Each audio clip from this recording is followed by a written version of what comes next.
Hello, welcome to My Startup TV. I'm Major Sunil Shetty. I'm back with another episode of Founder Talk Show. OTT has been the buzz, in the entertainment segment. When you look at entertainment, it is giving run for money to even the big screen, the silver screen as they call it. But then, at some point of time, OTT was only limited to the people who had money or had approach. I mean, can you reach out to Amazon? Can you reach out to Amazon Prime? You can't. So, what's the solution for small time or small filmmakers or documentary makers or people with content? The other challenge is platforms like YouTube. They require you to reach certain subscriber base before you can monetize it. But how do you get around this? Well, the solution is in having your own OTT platform, having your own channel. Well, that's what we're going to discuss today as to how you can, as a content creator, have your own white label OTT platform, and who are the players who are helping you do it. To talk to me on this and throw some lights on this is Ankita Saikia, who's also the founder, who's a serial entrepreneur, and she's the founder of Skara. Ankita, welcome to the show. Hey, thanks so much for having me here. And it's a pleasure to be here. Same here. So, Ankita, before we get into understanding what Skara is all about, which is a plug and play, no code OTT platform, for the benefit of aspiring entrepreneurs out there, we would like to bring out your entrepreneurial journey. You're a serial entrepreneur. Even as we speak, you have got multiple startups that you're working with or businesses that you're working on. So let's start by understanding Ankita as a serial entrepreneur. What got you into entrepreneurship? Why didn't you decide to be a 9 to 5 kind of a person? Well, I have been an entrepreneur for 2 decades now, and I have been part of the founding team of businesses in education, exhibition, and design. Uh, why did I become an entrepreneur? I actually have authority problems. So I like to do my own thing. I'm also a third generation entrepreneur. So I would say that entrepreneurship is in my blood. Oh, that's so once it is in your blood, you will be drawn towards that, isn't it? Now, tell us about when you got into entrepreneur, even for serial entrepreneurs, even for people who are third generation, fourth generation entrepreneurs with family in business. It's not as if you just walk into it and do it. I mean, we see this in every profession, right? Whether it is armed forces, whether it is cinema industry. We know a lot of people with the silver spoon failed, bombed at the box office. So it's not easy. Yes, you may get that little advantage to start off with, but eventually you have to make your own path. You have to do everything on your own. So let's talk about that part. Your own journey from once you decided to get into entrepreneurship, and how did that go about? So entrepreneurship, as every entrepreneur would tell you, is a lonely journey. And there is no fixed paycheck coming to you at the end of the month. It's a journey full of uncertainties, a lot of naysayers at times if you're doing something new, and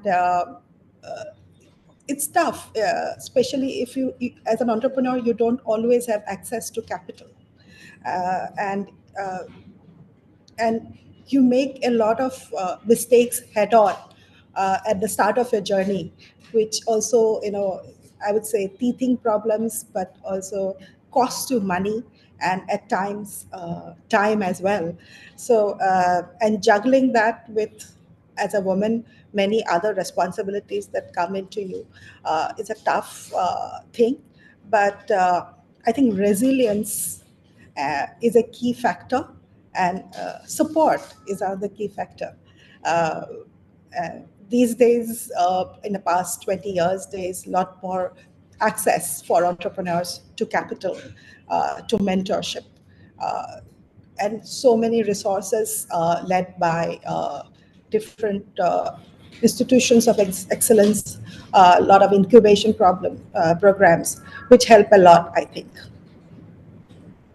So, one is, as you said, as we Discuss that discussed that. being an entrepreneur from a family of business may not be, it's definitely not given, like you will succeed. But it does come with some advantages. So, what would you say, you benefited with being in a family that was into business? I didn't benefit all that much because I come from a family of hoteliers, so traditional business people. So when I came back to Assam and started my entrepreneurial journey with exhibitions, education consulting, these at that time were not regular businesses, and people told me that you were never going to earn money. These are not kind of businesses where you open your shop and money starts flowing in. They require a high gestation time. But it took a lot of 2-3 tough years before we begin to see success. But see, every entrepreneur's journey starts with struggles, I think. And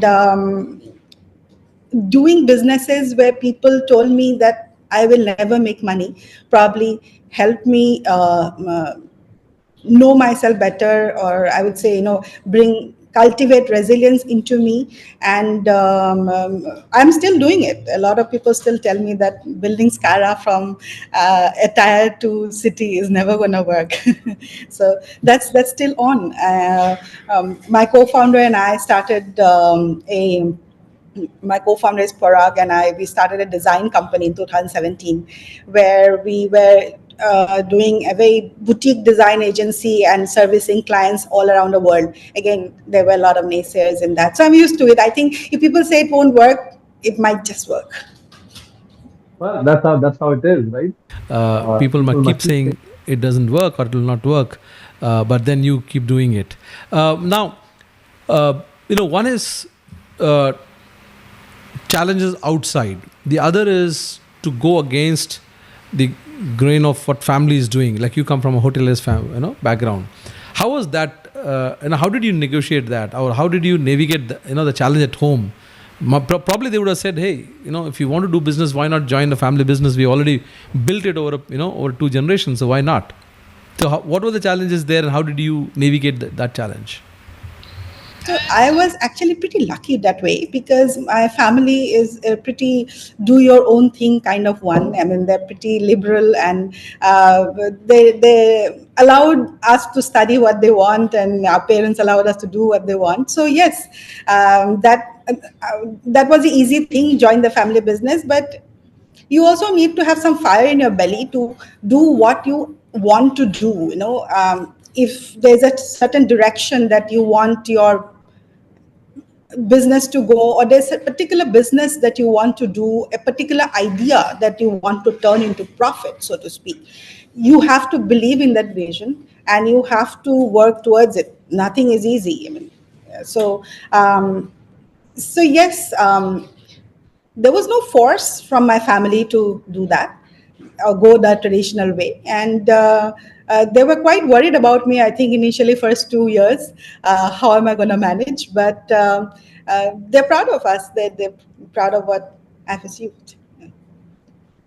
We're in a conversation with Ankita Saikia, and she's the founder of Skara, which is a plug-and-play OTT platform. So, Ankita, that is one part, your own journey. And then, as you said, from a small town, how did that work? I mean, how does that work? What was the decision making that you decided not to go to the big cities like NCR, Bangalore, which is what draws, Hyderabad, because everybody talks about these places to be the place. Like once upon a time, if you had to become an actress, you had to go to Mumbai, right? Today, to be a successful entrepreneur, you want to be either in Mumbai, Bangalore, Hyderabad, or in the NCR region. So what was that thing that told you, no, I'm going to be in here in my town and I'm going to do it from here? See, there's no doubt that As somebody who's trying to bring a OTT product or OTT platform out in the world, it helps immensely to be where your customers are, at least the initial early adopters are, which are in Tier 1 cities. But we already started our business from Guwahati, and we were already, deeply entrenched in the business community here. And I think things first fell into place. I mean, there are usual challenges of small towns, challenges of human capital, challenges of mentorship, even challenges for sure of getting funding. So, a lot of, I would say, Northeast ecosystem supports more traditional kind of businesses, and it was difficult initially to be somebody who's doing something totally different. And I think that's a challenge even in India. Forget the Northeastern ecosystem, where it people it is I mean, access to capital and access to human talent is a countrywide challenge, particularly more so when you are from a Tier 2 city. We were building Skara completely out of the ecosystem, and but it just every things play came into place. I'm very proud to say that I work with a bunch of very smart and talented developers, designers, engineers, and who also share the vision of Skara. Uh, I think Skara or any company for as such has to be about us more than about me. But everybody in the team has to share the same vision and the same zeal to make it successful. I think that's what that's what makes products successful, and that's what keeps successful teams motivated. So we started the journey from Guwahati, and as we go in our customer acquisition journey, probably we'll have to be more present elsewhere. But for now, we are here. But also, I would like to say that uh, small towns also offer their own USPs. It's easier to reach people, it's easier to connect to people. And more often than not, I can easily say that the startup ecosystem has helped me. They have tried their best to give me the help and access that I could want, which probably I would be very anonymous in a big startup ecosystem. Oh, definitely, I'll agree with you. We've We've been been in and Nagaland and Sikkim, and the access to the who's who in the in the political hierarchy of the government becomes much easier if you're in a small town. And then it does come with with the downsides of, as you said, the capital and human resource, all of that. But then I think it's all, as an entrepreneur, you take a call based on what makes best sense for you. So you're also a serial entrepreneur, and this is your fourth venture, if I'm correct. So how did that journey help you, from one to another, and then the fourth one? And also, how do you manage time, juggling four different businesses? I think all our businesses were born out of pain points. Uh, we started an exhibitions business in Northeast more than 20 years ago, because we found that there is no platform which connects institutions of excellence to the student and parent community. There was none. We started in education consulting business because there was, again, a lack of a platform which connected universities directly to students and giving clear, unvarnished information, because those days Northeast was full of a lot of middlemen which were congesting the market, so to speak. Then since all our ventures required a lot of design work, Parag, my co-founder, and I met, and we kind of thought, hey, this is something we should do together. And because both of us were interested in design. So we started a design company called Right Hemisphere. And we are kind of a boutique UI UX design company which services a lot of players outside. So, and Skara was born out of this partnership between Parag and me. And we witnessed firsthand the struggles faced by some of our families and friends in scaling up, so to speak, fighting with the algorithms, trying to make content go viral. This is not easy for people. This is not easy for people who are, who are already doing so many other things. So, and we looked around and saw what else was out there, what are other solutions providing. We saw a lot of market gaps we thought that we could fulfill with Skara. So as to your question about, how am I managing all of them? So I feel that all our businesses, as I said before, cannot be about me. It has to be about everybody. It has to be everybody's company. The idea is for every team to be a mini stakeholder in each business and empower them and teach them to, work freely, take decisions, and also feel that it's ours rather than it's mine. I think that is an important thing. And rest about, of course, there's professional growth and personal growth comes with being a mini stakeholder in your business. That's what I would say. Also, I believe that as an entrepreneur, if you're too focused on the minutiae of your business, you can never leave it to do other things because you're too embroiled in the minutiae of a business.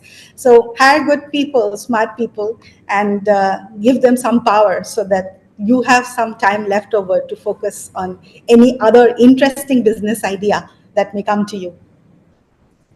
And also have time for your personal life, isn't it? You're a trekking person. You also, do artwork. So could you talk about that part, that the artistic side of Ankita? I probably recognize good design, but I am not a designer. So I would say I'm a connoisseur of art, but I can't paint. But beyond that, you were talking about trekking and all. Himalayas has been my passion for the past 27 years. And it's an annual pilgrimage I take where I switch off from the world. And this is my time with nature. It has taught me a lot of things. Now mountains have taught me a lot of things about how unimportant we really are and how the things bigger than us. No, very true. I agree with you. Having lived some part of my life during my army service in the Northeast and closer to the mountains, I understand what you're saying. So viewers, we are in conversation with Ankita, who's the founder of Skara, a plug and play OTT platform. If you want to have your own OTT channel, Skara is the place to go to. Have your own OTT, launch it, and start let the world know what you're producing or your content. So Ankita, now coming to Skara, you said it was a pain point. Every time you launched a venture, it was based on pain point, and that is how Skara started. But then OTT is dominated by a couple of major brands. How do you go up against them? So there are two things. If you ask me what is Skara, there are only two words that come to my mind: democracy and control. So for anybody, an individual content creator, a small and medium business organization. So if they want to start their own OTT from scratch, there's a huge monetary investment that's required. It can scale out from anything from as high as a minimum budget of 30 lakhs. There are a lot of other costs for the tech dependencies of such an application, and also time taken. So we want to remove all these barriers. So we launched Skara, which allows anyone to simply create an account and launch a video streaming website or an app. It can happen for as short time as 3 minutes. And it's entirely democratic. If you want to do it, you can. The price is not a barrier. And how do you control the content? Because you never know who's publishing the kind of content you don't want to be out there for the public. How do you manage that part? Or how do you scrutinize the content that's going on the platform? We are compliant with the IT rules of 2020, and so we don't edit the content. The content belongs to the owner. The content belongs to the user. We don't edit it, we don't censor it, we don't strike it out. So, but unless there is a particular government demand to bring down the content freedom belongs to the user itself. No, what I meant by that Was was, I'm not talking about censorship here, uh, because there are a lot of content that should not go on public space, right? There also have been hue and cry against Amazon of the world, when the content is not in sync with what the society believes in. So how do you keep track of that? Or is it the content creator is liable for whatever content they put? They're going to put it on their platform. Skara is provides the content infrastructure, Major Shetty. So we are the tech partners. We provide the entire infrastructure. We provide the automation for them. The content essentially belongs to them. But going to the next part of your question, see, anybody who's using Skara is essentially operating on a closed loop, so to speak. Only their subscribers will have access to Skara. So if somebody is putting up comedy or news or media, which probably attracts only certain elements of society or certain niche of subscribers. So only they are subscribing to that channel. Only they can view that channel, not anyone else. So it's not entirely in the public domain where anybody can get the content that the content creator or the business is creating. and as you said, It's a plug and play, no code platform.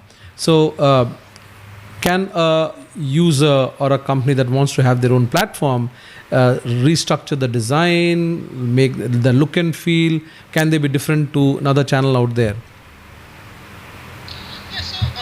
Currently, Skara, we have different design themes that they can use based on what are the logo colors, etc. They can put the logos up, and it is completely branded to their demands. I mean, that's what Skara is all about. We focus a lot on branding control. So, for example, it could be a video channel as per their name. It's connected to their domain. So, it's completely theirs. We are like Gmail. You don't notice us. and If you could talk about the pricing for the benefit of viewers and probably people who want to have their own OTT platform, how does the pricing work? Is it a subscription based model? Every month you pay? Because what I understand is there is probably a setup fee, or in some cases no setup fee, and a fixed fee or a variable fee. How does that work? Okay, so we are a subscription-based service. We operate on a monthly subscription. So we have a fixed platform fee and a variable subscription fee. Our main goal when we started Skara, as I said, was democratizing video streaming for everybody. So we wanted to also serve underserved markets, regional markets. So it was important for us to give people the option of starting something at lower investment where they can scale up as their business grows. Something like Skara, the lowest tier could be as cheap as a platform fee of 2,500 rupees with a variable fee of say 95 rupees. It'll just scale as they grow, and we can do a custom pricing also for them. Two things about Skara is that we offer our users predictability in cost and in revenues. So we charge a flat subscription fee. We don't take a percentage of your revenues. So, and the cost is the only one transparent cost. We are bundle pricing for encoding, storage, and bandwidth. So it's one price. So there are no hidden charges. You don't get a shock when the bill comes. You know exactly what it's going to be. I think that was an important thing. An entrepreneur myself, I thought predictability of cost and pricing is an important element that Skara needs to offer, and we offered that. I'm also assuming that the security is taken care of with backed by the right kind of infrastructure, right? No two people can access Skara from two different devices. You can't download videos, and as we grow, as our user bases grow, we can deal into more complexity of security. But as of now, we have a pretty robust system in place. one is to Create a create content. The other is to put it on a platform like yours, like Skara. The last but not the least, and a very critical component is how do you grow your your viewership? How do you grow your how do you market it? Do you provide any support to your clients when it comes to marketing or growth?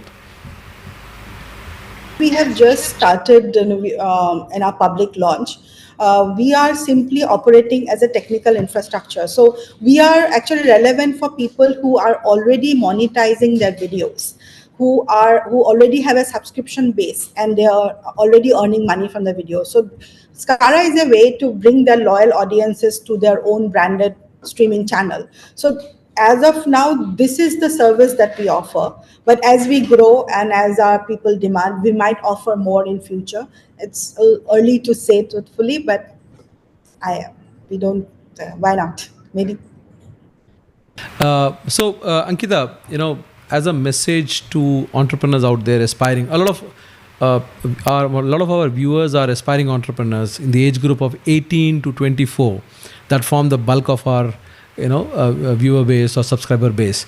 What message would you give it to them? If they are still on the fence, thinking to get into entrepreneurship, or people who already taken a jump and they're in their first 2 years of, because that's the most difficult part, isn't it? When you start, it looks great, and then after the first year, you start realizing the reality hits you. So, what's your message for them? See, I think if you're still working 9 to 5 and you always wish that you would do something, or you always wish to create your own business in a particular stream, don't wait too long. It's not going to get easier later. So if you want to build on your dreams, go ahead and take the jump. But be prepared.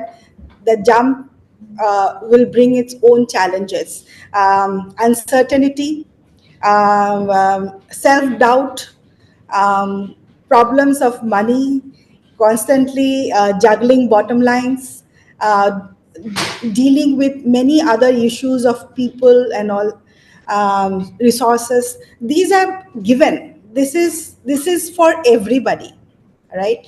But there are rewards too once you jump through the tough 2-3 years. Also, be I would say be clear in your vision, but at times vision is also not clear. So go with it. Maybe in time you might need to make changes and not be too attached to your first vision, because it is the market that will decide who you are at times. But absolutely, if there's something you want to do it, especially if you're 18 to 24. No time like the present. Less encumbrances, more freedom, and young people are pretty self-confident these days, very resilient, I would say. They have this I can do it attitude. It's a great starting point for an entrepreneur. So Ankita, we as a My Startup TV, we are a exclusive media house for startups and entrepreneurs. We are in our 6th year, and our platform was created for entrepreneurs like you, where they can showcase their work, talk extensively about their journey, and bring enablers onto the platform, because we live broadcast all the events, startup events.